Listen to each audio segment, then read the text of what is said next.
turns to Part 1. Part 1. You will hear a conversation between a dental receptionist and a patient. Now you have some time to look at questions 1 to 6.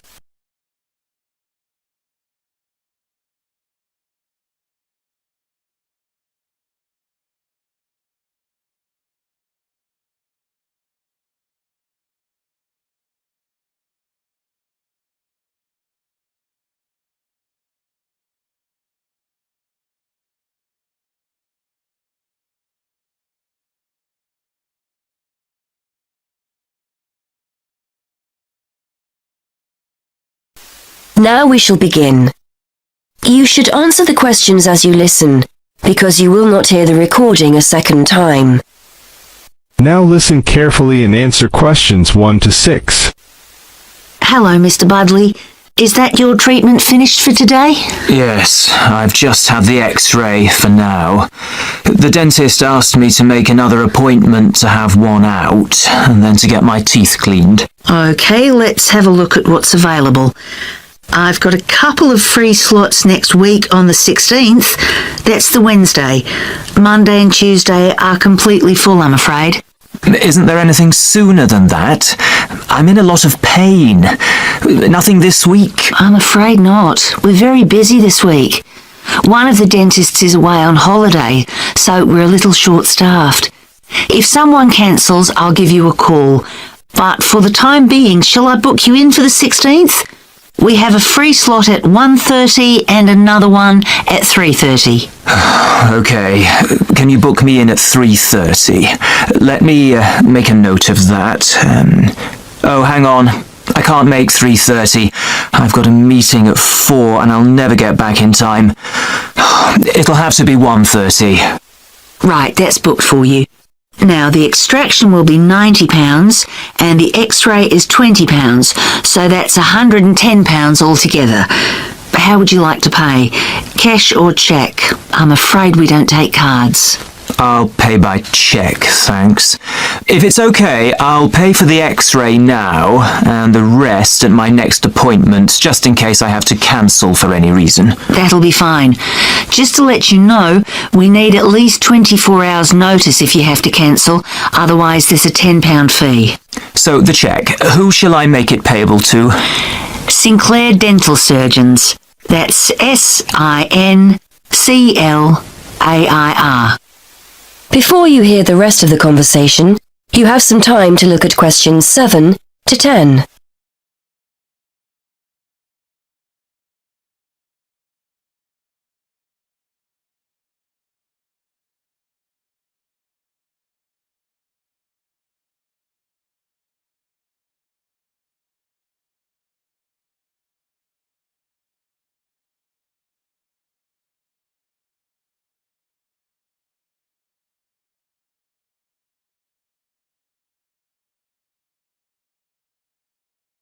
Now listen and answer questions 7 to 10. While I'm here, I was wondering whether you had any information about dental insurance. I think my teeth are beginning to show signs of age, and I might need a lot more treatment. There's a company we work with. Here's one of their leaflets. Their prices are very competitive, and the cover they offer is similar to that of most other companies. They pay up to £650 a year for dental treatment, and you can add your wife and children to the plan whenever you want with their family cover plan. This gives you a generous discount compared to individual plans. Thanks. It looks interesting. And they offer interest-free monthly payments too. There's a telephone number you can call for more information. Thanks. I'll take it home and have a closer read. Will I be able to claim for the treatment I'm having now? Any treatment you have after your membership starts will be covered. So if you're quick, you might get the cost of work next week covered. Thanks again. Well, I'll see you next week then. That is the end of section 1. You now have half a minute to check your answers.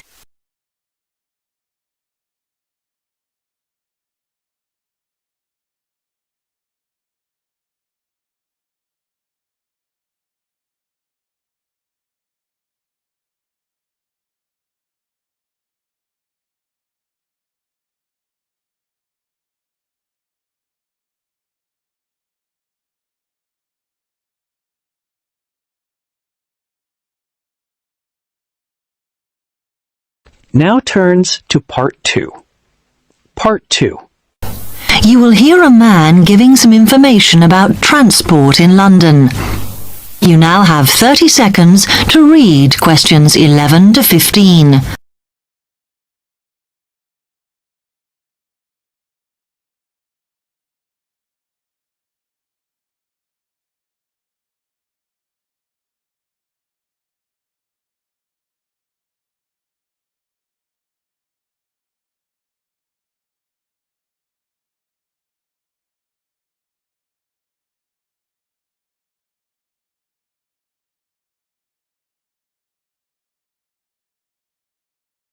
Now listen carefully and answer questions 11 to 15. Hello, can I help you? Oh, yes. I was wondering what the best way was for me to get around London. Well, there are a lot of possibilities. As you probably realise, the main ways to get around are bus, train and tube. Oh. The Underground. Oh. It depends how much you want to spend. All forms of transport offer special tickets, such as cheap day returns on the trains and so on. Overall, you'll spend less on the bus, as it operates on a basic flat fare for each journey. But of course, it may not go to where you need to travel to. The mainline trains only operate in the outlying areas, though a few cross London, whereas the tube has stations which are placed in central areas of the city, close to the main sites and shops. Obviously, there are more bus stops, but you will probably have to change buses to get where you want, which can be inconvenient. You will find that the buses are mainly in the central areas, but some tube lines go quite a long way out of London, so you could use this for longer journeys. Having said that, the tubes do get very crowded, so you should use the train if you want to sit down. It does depend where you're travelling to. Well, I'm living on the outskirts, but I have to travel into London to college every day, and then around London when I'm here. Okay, so time is going to be an issue for you. The tube should be fast crossing London, but quite honestly, there are so many delays that it's not very efficient. Again, the train has fewer stops, so is probably your quickest option to get to and from college. Of course, which service you use might depend on how frequent it is. I mean, the trains might only be every 20 minutes or whatever, but a timetable is published to save you hanging around. There are a lot of tube trains at busy times of day, but fewer at other times, whereas the buses run every 5 minutes through most of the day, and there are night buses. But you'll need to check out your route first. You now have 30 seconds to read questions 16 to 20.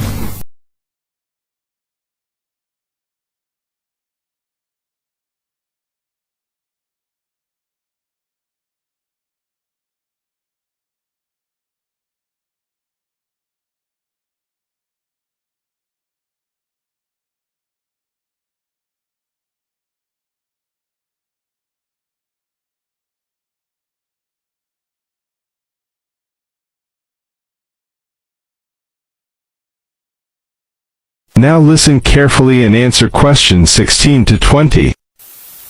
Okay, thanks. How can I get from here to Hackney then? Right, well, you can choose. We're here at the information office, okay? Now, next to us, on the corner of the High Street and Sweet Street, is the bus stop, opposite the bank. The bus goes all the way to Hackney, but it is a very indirect route, so it could take ages. If you want to take the train, walk down the High Street towards the city, go past the bank, and on your left is the station, just before you get to the post office. There's a mainline service to Hackney Wick, so if you need to get into the centre of Hackney, you may need to pick up a bus when you get there. Opposite the post office, on the corner of Hart Lane, is the tube entrance. You'll see the big signs. That's probably the best way to get there, though you may have to change. It's probably best if you go and get a travel card first. To get to the ticket office, you go out of here onto the High Street. Then turn into South Street, and the ticket office is on your right opposite the cinema. Of course, you may decide it's quicker to take a taxi, but it's a long way, so I think it'll be very expensive. If you do want to get a cab, then the rank is outside here, just opposite the office. That is end of section 2. You now have half a minute to check your answers.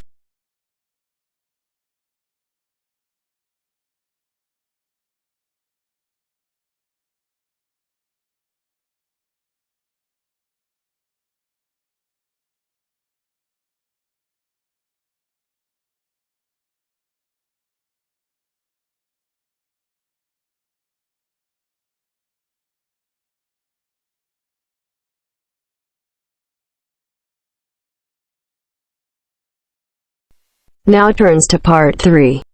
Part 3. You will hear a student union officer's speech. First, you have some time to look at questions 21 to 25.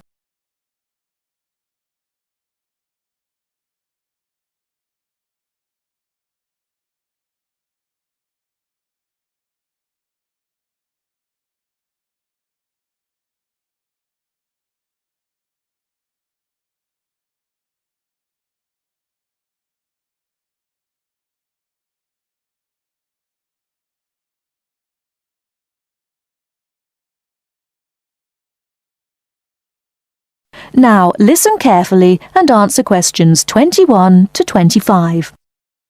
Hi there. May I wish you a very warm welcome to Ealing College, and more especially to the Student Union. The Student Union is run by 4 sabbatical officers, of which I am one. As the president, I am charged with the overall day-to-day running of the union itself, according to established policies within the Constitution. We also have a brilliant staff team who will help us, and you'll meet them when you have 5 minutes to drop in and see us.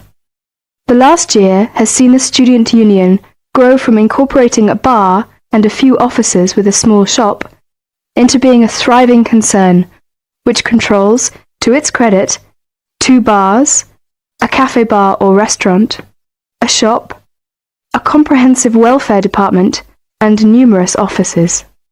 All this has been achieved by sheer hard work and dedication on the part of last year's sabbatical team and staff, who overcame many obstacles and teething problems, but won through in the end. This year, our aims as a team will be to consolidate on what has already been achieved, and to secure the future of the Union. With the new post of Vice President, Social and Communications, our main emphasis will be on communications within the college, which has always proved a problem in the past, but one which we hope to improve upon this year. One way will be the regular publication of a student union magazine, so all you budding journalists, come on down. Before you hear the rest of the talk, you have some time to look at questions 26 to 30.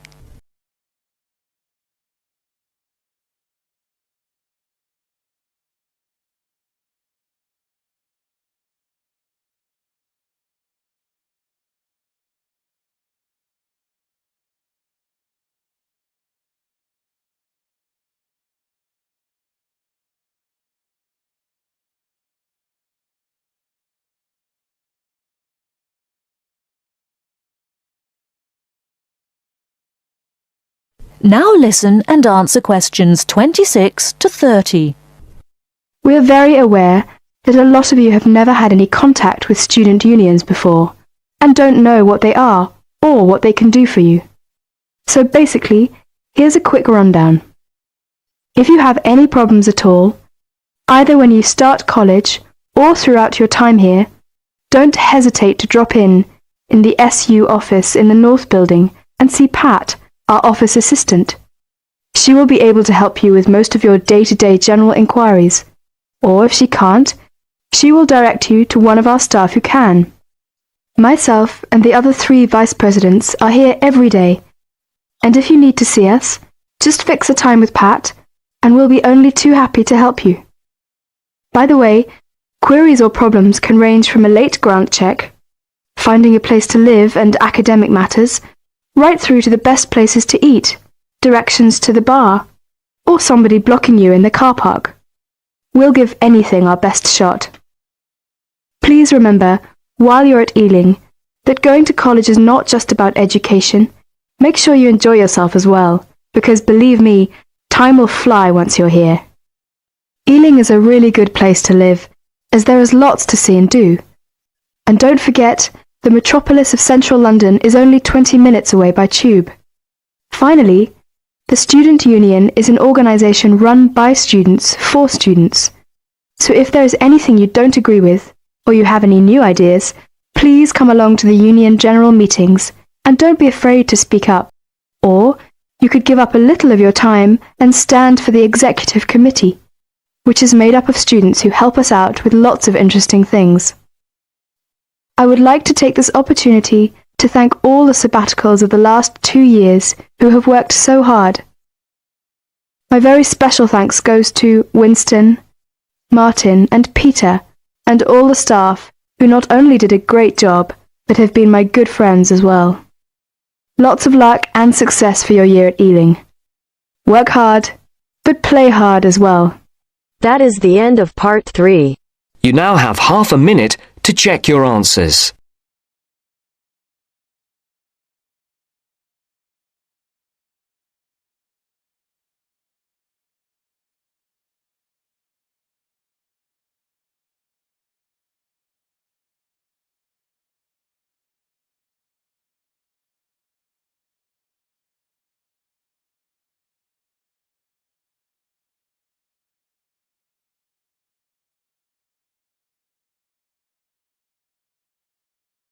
Now turn to Section 4. Section 4. You will hear a talk on the effect of architecture on people's mood. First, you have some time to look at questions 31 to 40.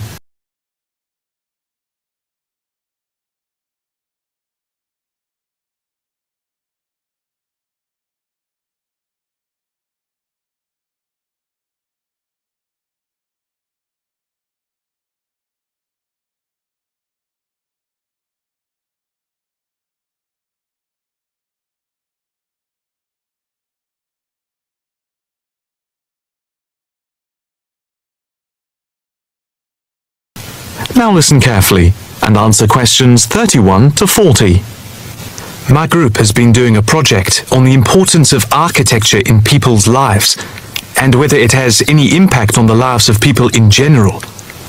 The main part I have played is in the collection of data to find out what effect, if any, various buildings have on people's mood, i.e. whether ugly buildings make people unhappy and whether beautiful buildings do the opposite. We had originally thought of starting measuring people's reactions by using a questionnaire with about 40 questions, which we were going to hand out to people, including students at the university. But we were worried that doing the questionnaire would be too time-consuming for people to fill in, so we gave up the idea. I then asked several of the postgraduate students for advice. One of them came up with the simple idea of showing people images of various buildings from different eras and styles, instead of giving out the questionnaire, and asking them to indicate how they felt on a scale of 1 to 5 about the images, where 1 was unhappy and 5 was very happy. People would also be given the option of not saying what they felt.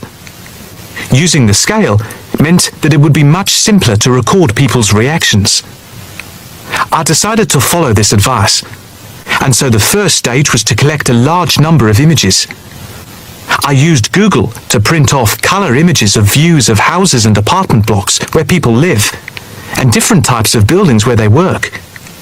I started with about 30 or 40, and then reduced them to 10 images. Media resources in the Amory building at the Judd Street branch of the university helped me produce the final images. I had them blown up to A4 size, and we used colour rather than black and white to make the detail on the images clearer. We made 5 sets of images, and for protection when handling, we pasted the images onto hard card. Then, using a machine to wrap them with plastic, we laminated the cards. 5 of us targeted different age groups, We went to a local school where we obtained permission to ask a group of teenagers between 11 and 18. We also asked a sample of the general public, including tourists from all over the world, as they exited the Tate Modern in London, what they thought. We aimed to ask people from different age groups, namely 20 to 40 and 50 and over. What our group learnt most from the project was first of all the value of teamwork. And secondly, we found that we had to appoint a leader to stop us pulling in different directions and falling apart. So this turned out to be an invaluable lesson for all of us. As to the findings, for us they proved intriguing. In the end, the sample consisted of 311 respondents. I thought initially that people wouldn't be interested in taking part. With the youngest age group, their reaction was very mixed. It was clear that the youngest group had no pattern of preference at all, as they frequently gave no reaction to the pictures. For the 20 to 40 age group, we found that they tended to score more in the middle range, around 3. We found that out of the 3 groups, the most likely to be favourably affected by the images, that is, they were more likely to score the images as 5, were those aged 50 and above. And nobody in this age group failed to say what their reaction was, which was unique for the 3 groups. In total, I have to say that about 71 people indicated that they had no reaction at all to an image. Our general conclusion is that we need to find out more about why people react as they do, by perhaps giving them a chance to give reasons for their decisions. I would like to finish there, and give my teammates a chance to add anything I've missed, or take any questions or suggestions. That is the end of section 4. You now have half a minute to check your answers.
Give it to me.